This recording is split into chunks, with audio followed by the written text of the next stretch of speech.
ನಾಟಿ ಕೋಳಿಗೆ ಮತ್ತು 1 kgಗೆ ಖಾರ ಎಷ್ಟು ಇಟ್ಕೊಳ್ಬೋದು ಅಂತ ತೋರಿಸ್ಕೊಡ್ತೀನಿ ನಾನು ನಿಮಗೆ. ಮೆಣಸು, ಲವಂಗ 6, ಚಕ್ಕೆ 2, ಏಲಕ್ಕಿ 1, ಗಸಗಸೆ, ಸೋಂಕಾಳು, ಕೆಂಪು ಮೆಣಸಿನ್ಕಾಯಿ 3, ಶುಂಠಿ, ಬೆಳ್ಳುಳ್ಳಿ, ಧನಿಯಾ, ಒಣಮೆಣಸಿನ್ಕಾಯಿ ಪುಡಿ, 2 ಈರುಳ್ಳಿ, 2 ಟೊಮೆಟೊ, ತೆಂಗಿನಕಾಯಿ,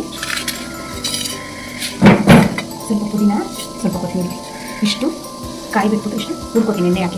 ಎಣ್ಣೆ ಹಾಕ್ಕೊಂಡು ಹುರ್ಕೊಂಡಿದ್ದೀನಿ ಹಿಂಗೆ. ಆಯಿತಾ? ಇವಾಗ ಕೊತ್ತಂಬರಿ, ಪುದೀನ, ಟೊಮೆಟೊ ಇಷ್ಟು ಹಾಕಿ ನೋಡಿರಿ, ಈ ಥರ ಹುರ್ಕೊಂಡಿದ್ದೀನಿ ನೋಡಿರಿ. ಸಾರಿಗೆ ಒಂದು ಈರುಳ್ಳಿ, ಸ್ವಲ್ಪ ಮೆಂತ್ಯ ಸೊಪ್ಪು,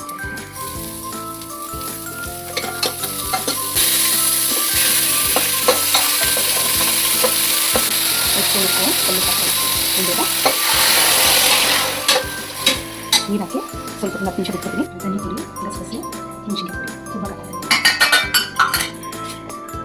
ನೋಡಿ. ಇಷ್ಟು ಕಾಯಿ ಸ್ವಲ್ಪ ಹಾಕ್ತೀನಿ.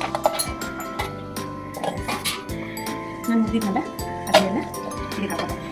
ಇದು ಹಾಕ್ಕೊಂಡು ನುಣ್ಣಗೆ ರುಬ್ಕೊತೀನಿ. ಖಾರ ಇದನ್ನು ನಾನು ಒಂದು 3-4 ಕೂಗು ಕೂಗಿಸ್ಕೊತೀನಿ. 5 ವಿಜಿಲ್ ಕೂಗಿಸಿದ್ದೀನಿ ನೋಡಿ. 5 ವಿಜಿಲ್ ಕೂಗಿಸಿದ್ದೀನಿ. ಸಾರು